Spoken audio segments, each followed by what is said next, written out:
Careful not to burn yourself, obviously. I'm just patting it very lightly and quickly after I blow out the fire.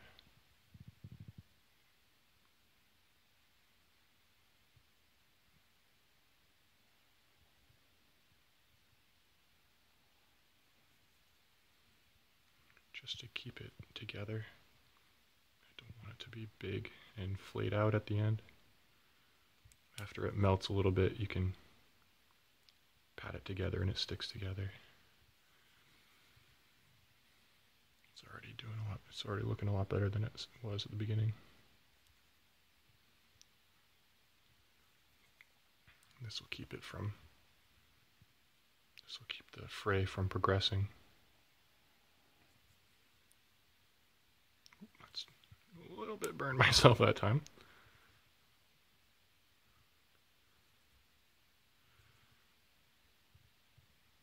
I'm looking through the camera while I do this, which makes it more difficult. There's a delay between real life and what I see in my camera. But we're almost done now, I think.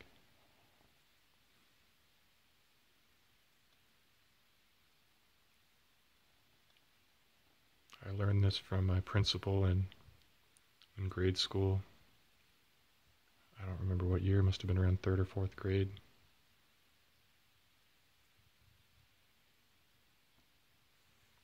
Ooh, burned myself again. Some kids on the bus. I want this focus.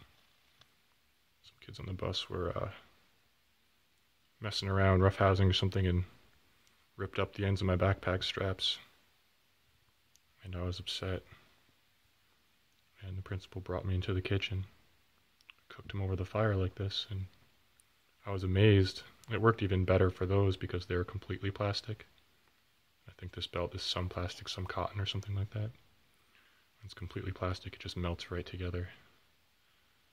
But yeah, it's a pretty cool trick.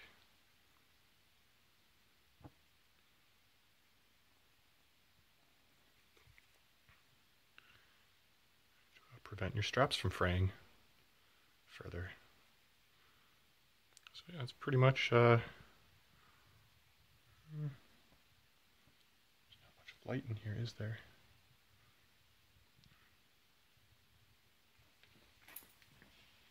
Go over by the window.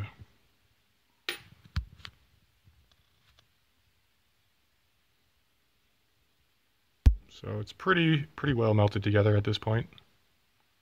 I'm going to continue without the camera so I can finish it up a lot easier, but I think you get the idea now. So this should keep it together now, so it doesn't keep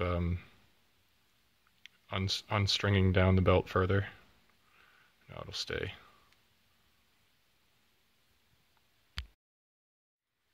So here's what it looks like now. Oh my god, this light. Let me get back to the window here. So it's nice and melted together now.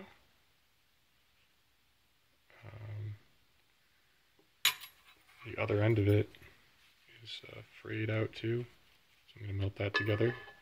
But I just discovered, let's see, this says 100% polyester belt. That means it's plastic. So that's why it melts together so nicely. I'm not sure how this would work with cotton.